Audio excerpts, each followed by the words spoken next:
Hello dear student, तुम children academy के online class में आपका स्वागत है। हम पढ़ रहे हैं आज कक्षा 12 की राजनीति विज्ञान का अध्ययन करेंगे।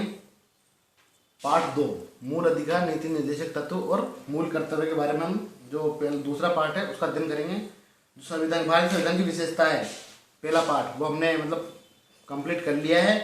आज हम सेकेंड पार्ट का अध्ययन करेंगे। तो सेकेंड पार्ट में आता है अपने मूल अधिकार, नीति निर्देशक तत्व और मूल कर्तव्य। ठीक, तो देखो संविधान में मूल अधिकारों को रखने का उद्देश्य नागरिकों को समानता, स्वतंत्रता, न्याय और सुरक्षा प्रदान करना था। भाई मेन उद्देश्य क्या था इसका? भाई मूल अधिकारों को संविधान में रखने का उद्देश्य क्या था? ठीक है ना। तो इसको उद्देश्य क्या था भाई, इस अपन उसको मूल अधिकारों को संविधान में रखे क्यों? तो देखो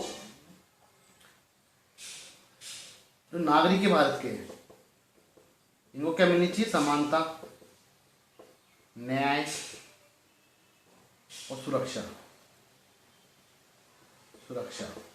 ये तीनों चीजें प्रदान करने के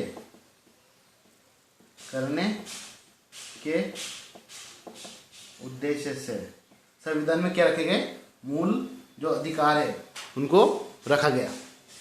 ठीक, अब देखो मूल अधिकार क्या है? अधिकारों का क्या है? एक स्वरूप है। मूल अधिकार क्या? अधिकारों का एक स्वरूप है जो व्यक्ति के सर्वांगीण विकास के लिए अनिवार्य है। ठीक है ना। और इसके साथ ही क्या है? संविधान द्वारा नागरिकों को प्रदान किए गए। मतलब क्या है कि जो व्यक्ति का सर्वांगीण विकास है, व्यक्ति के सर्वांगीण विकास के लिए क्या है? आवश्यक है। ठीक है ना। और ये अधिकार किसने दिए? नागरिकों को। तो ये अधिकार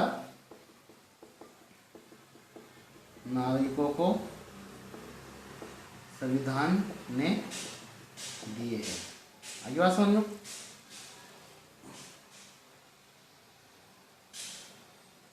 अब क्या है कि जो मूल अधिकार है ये किसने दिए? आम नागरिकों को, संविधान ने। तो इसमें राज्य सरकार जो है किसी भी प्रकार का हस्तक्षेप नहीं कर सकती। ठीक, मतलब क्या है? व्यक्ति के सर्वांगीण विकास के लिए मूल अधिकार आवश्यक है और ये अधिकार है नागरिकों को किसने दिए? संविधान ने दिए। और संविधान में क्या है? संविधान में राज्य सरकार किसी प्रकार का हस्तक्षेप नहीं कर सकती। ठीक है। इन अधिकारों में, संविधान में जो ये अधिकार है, इनमें राज्य सरकार किसी प्रकार का हस्तक्षेप नहीं करती। अब मूल अधिकारों की आवश्यकता क्यों हुई? भाई मूल अधिकार संविधान में लिखने से पहले जो संविधान सभा थी, उन्होंने ये अनुमान लगाया कि इसकी आवश्यकता क्यों पड़ी। देखो, मूल अधिकारों की आवश्यकता, ठीक है, वह महत्व। तो देखो पहली आवश्यकता क्या थी? प्रत्येक व्यक्ति को सुरक्षा प्रदान करना। पहली आवश्यकता क्या थी? प्रत्येक व्यक्ति को सुरक्षा प्रदान करना। ठीक, तो देखो कैसे है कि मूल अधिकार लोकतंत्र की आधारशिला है। मतलब आधारशिला का मतलब क्या है? एक ऐसी दीवार जिसके ऊपर पूरा स्तंभ टिका हो। ठीक है ना। तो जो लोकतंत्र है, लोकतंत्र का मतलब क्या होता है? जनता का, जनता द्वारा, जनता का शासन। मैंने पढ़ा था आपको कि संविधान की जो शक्ति है वो किसमें निहित है? जनता में निहित है। ठीक है। अब जनता को अगर मान लो किसी प्रकार का अधिकार नहीं है, जनता ही स्वतंत्र नहीं है और जनता का जीवन ही दुखमय है, तो फिर देश कैसे चलेगा? तो उस वजह से क्या है कि जो लोकतंत्र, अपना देश क्या है? लोकतंत्र है। ठीक है ना। तो इसकी जो आधारशिला है वो कौन है? मूल अधिकार। मूल अधिकार क्या है कि लोकतंत्र मतलब जनता का शासन होता है, संविधान की शक्ति जनता में होती है, पर जनता को ये पावर कौन देता है? मूल अधिकार देते हैं। और मूल अधिकार किसने दिए? जनता को संविधान ने दिए। आई बात समझ में? जो मूल अधिकार है वो क्या है? एक तरह से आधारशिला का काम करता है। किसका? लोकतंत्र की आधारशिला का काम करती है। इसके द्वारा प्रत्येक नागरिक की शारीरिक, मानसिक और नैतिक विकास की सुरक्षा भी प्रदान करती है। मतलब क्या है कि प्रत्येक नागरिक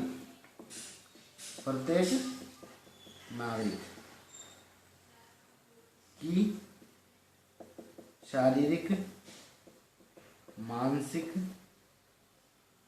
व नैतिक विकास की सुरक्षा प्रदान करती है। कौन? मूल अधिकार। ठीक है ना। तो देखो, मूल अधिकारों की आवश्यकता, तो प्रत्येक व्यक्ति को सुरक्षा प्रदान हो, क्योंकि क्या है कि जो मूल अधिकार है ये लोकतंत्र का क्या है, एक आधार है। मतलब लोकतंत्र अगर राज्य अपना है तो किसकी वजह से है? मूल अधिकार की वजह से है। ठीक है ना। इसके अलावा प्रत्येक नागरिक की शारीरिक, मानसिक और नैतिक विकास की सुरक्षा है वो सुरक्षा भी क्या करती है? मूल अधिकार प्रदान करता है। ठीक है। तो दूसरी आवश्यकता देखो, शासन की न्यायिक सुरक्षा। दूसरी आवश्यकता क्या है? न्यायिक सुरक्षा। तो न्यायिक सुरक्षा, न्यायिक सुरक्षा कैसे? ये मूल अधिकारों को क्या है कि न्यायिक सुरक्षा भी प्राप्त है। मतलब अगर किसी भी व्यक्ति के अधिकारों का हनन होता है, किसी भी व्यक्ति के अधिकारों का हनन होता है तो वह कहा जा सकता है? न्यायालय की शरण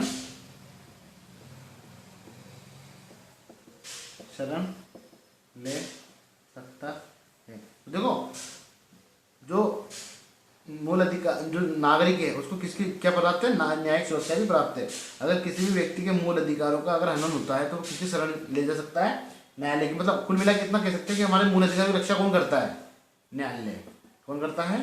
न्यायालय। न्यायालय हमारे मूल अधिकार की क्या करता है? रक्षा करता है। अब लोकतंत्र के आधार स्तंभ, जो मैंने भी थोड़ी देर पहले आपको पढ़ाया था, ठीक है, इसको तीसरा पॉइंट बना लेते हैं, लोकतंत्र का आधार स्तंभ। ठीक। तो देखो, मूल अधिकार लोकतंत्र के लिए आधार स्तंभ की भूमिका निर्वहन करता है। इसके बाद में लोकतंत्र में शासन की कल्पना नहीं की जा सकती। मतलब कुल मिला के ये कि जो लोकतंत्र है इसको क्या करता है? ये आधार प्रदान करता है। आधार प्रदान करता है। तो बिना आधार की कोई भी चीज टिक नहीं सकती। अगर आज अपन मकान बनाते हैं तो सबसे पहले उसकी नींव तैयार करते हैं। जितनी मजबूत नींव होगी उतनी अच्छी और उतनी मजबूत इमारत होगी। ठीक है ना। तो आधार मतलब क्या हो गया कि अगर लोकतंत्र राज्य चाहिए तो मूल अधिकार तो संविधान में या उस वहाँ के नियमों में जोड़ना ही पड़ेगा। बिना मूल अधिकार के एक अच्छे कल्याणकारी राज्य की जो कल्पना है, मतलब कुल मिला के लोकतंत्रात्मक शासन की कल्पना है, लोकतंत्रात्मक राज्य की कल्पना क्या है? ये बेकार है। मतलब कल्पना नहीं की जा सकती। बिना मूल अधिकारों के लोकतंत्रात्मक राज्य की कल्पना नहीं की जा सकती, क्योंकि लोकतंत्र का जो आधार है वही क्या है? मूल अधिकार है। इसलिए क्या है, इसको संविधान में जोड़ने के लिए जरूरी है। मतलब अगर संविधान अपन पढ़ रहे अधिकारों की आवश्यकता क्यों हुई, तो मतलब क्या है कि संविधान में ये क्या है कि लोकतंत्र का मूल आधार है। मतलब अगर मानो ये नहीं होगा तो एक लोकतंत्रात्मक राज्य की स्थापना की जो अपन कल्पना करते हैं वो नहीं कर सकते हैं, वो बेकार है। ठीक है ना। अगला है समानता के कारक। अगला उद्देश्य क्या है? आवश्यकता समानता के कारक। समानता कारक कैसे? संविधान द्वारा राष्ट्र के समस्त नागरिकों को मूल अधिकार प्रदान कर उनमें परस्पर समानता स्थापित की गई है। मतलब जो अधिकार है, मूल अधिकार है, ये देश के प्रत्येक नागरिक को क्या है? समान दिए गए। इससे क्या होगा कि समानता परस्पर बनी रहेगी लोगों में। मतलब नागरिकों में क्या समानता, आपस में जो समानता है वो प्रत्येक नागरिक को क्या है, चाहे ऊंचा, चाहे वो आर्थिक व्यवस्था से ऊंचा नीचा हो, चाहे वो मतलब किसी भी प्रकार की मतलब जाति से वो छोटा नीचा ऊंचा बड़ा हो, लेकिन जो मूल अधिकार है वो सभी को क्या दिए गए? समान दिए गए हैं। इससे क्या सभी नागरिकों में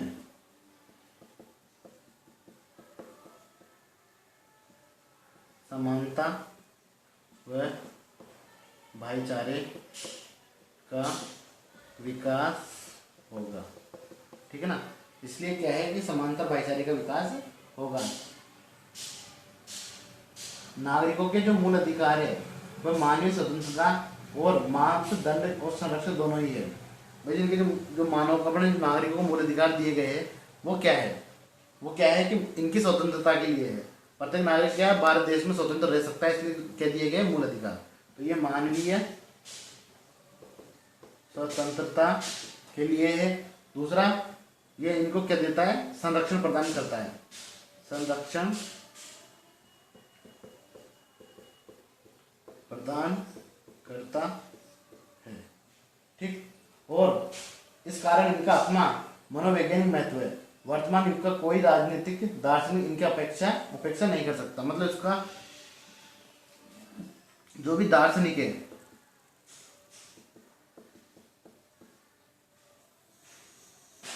वो वर्तमान में इनको गलत नहीं ठहरा सकता। तो ये अगर लोकतंत्रात्मक राज्य चाहिए तो अपन को मूल अधिकार तो संविधान में होने ही चाहिए। ठीक, अब अगला पढ़ते हैं भारत के संविधान में मूल अधिकार। भारत के संविधान में कौन कौन से मूल अधिकार है उनके बारे में पढ़ेंगे। तो भारतीय संविधान में मूल अधिकार। अब देखो भारत संविधान में मूल अधिकार, तो भारतीय संविधान में क्या है कि जो भाग 3 है, भाग 3 इसमें मूल अधिकारों का क्या किया गया है, वर्णन किया गया है। भाग 3 में मूल अधिकारों का वर्णन है। पहला पॉइंट तो ये। दूसरा, जो भारतीय संविधान है, भारतीय संविधान में अनुच्छेद कितने, 12 से 30 व 32 से 35 अनुच्छेद तक क्या है भाई, मूल अधिकार दिए गए हैं।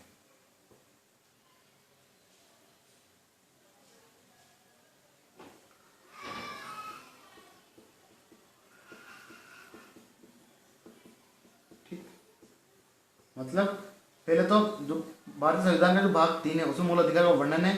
फिर भाग 3 के अंदर भी भारतीय संविधान में अनुच्छेद 12 से 23 और 32 से 35 कुल कितने अनुच्छेद हो गए, कुल 23 अनुच्छेद, 23 अनुच्छेद। तो क्या है कि 32 से 35 तक क्या दिए गए, मूल अधिकार दिए गए हैं। अब देखो आगे पढ़ते हैं। तो भारतीय संविधान द्वारा भारतीय नागरिकों को, यहां से लिखते हैं, भारतीय संविधान द्वारा भारतीय नागरिकों को कितने मूल अधिकार, जो मूल संविधान था, जो संविधान बनाई था, तो भारतीय संविधान द्वारा भारतीय नागरिकों को कितने मूल अधिकार दिए गए थे, 7 मूल अधिकार। लेकिन जो 44वां संविधान संशोधन हुआ, 44वां संविधान संशोधन हुआ, इसके अंदर क्या हुआ, ये जो 7वां मूल अधिकार है, मतलब संपत्ति का अधिकार, ये मूल अधिकार है, इसको क्या कर दिया गया, समाप्त कर दिया गया। ठीक है ना। तो अपने क्या पढ़ा कि जो भारतीय संविधान में मूल अधिकार है वो भाग 3 में दिए गए हैं। कुल 23 अनुच्छेद में मूल अधिकार का वर्णन है, जिसमें जो अनुच्छेद 12 से 30 तक व 32 से 35 तक में मूल अधिकार का वर्णन दिया गया है। जो मूल संविधान था उसमें 7 मूल अधिकार थे, लेकिन 44वां संविधान संशोधन हुआ तो संपत्ति का जो अधिकार है उसको क्या कर दिया गया, समाप्त कर दिया गया। इस प्रकार से कुल कितने अधिकार रह गए, तो भारतीय संविधान में कुल 6 मूल अधिकारों का वर्णन है। आइए बात करें, अब वर्तमान कितना मूल अधिकार है, 6 मूल अधिकार है। अब इसके बारे में आपको एक एक करके अपन मूल अधिकार, जो 6 मूल अधिकार है इसको देखते हैं कौन कौन से मूल अधिकार है। अब पहला है समानता का अधिकार।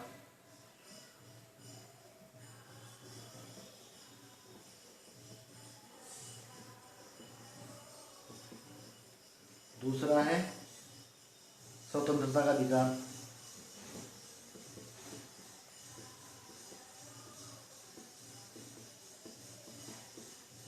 तीसरा है शोषण के विरुद्ध अधिकार।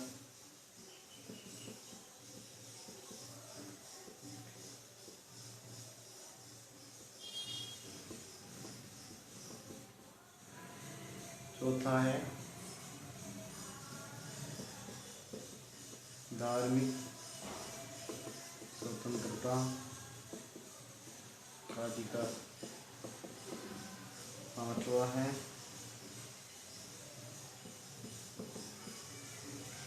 संस्कृति व शिक्षा का अधिकार। छठा है संवैधानिक उपचारों का अधिकार। अब देखो ये किस किस अनुच्छेद में, समानता का जो अधिकार है वो टोटल कितना है, अनुच्छेद 14 से 18 तक।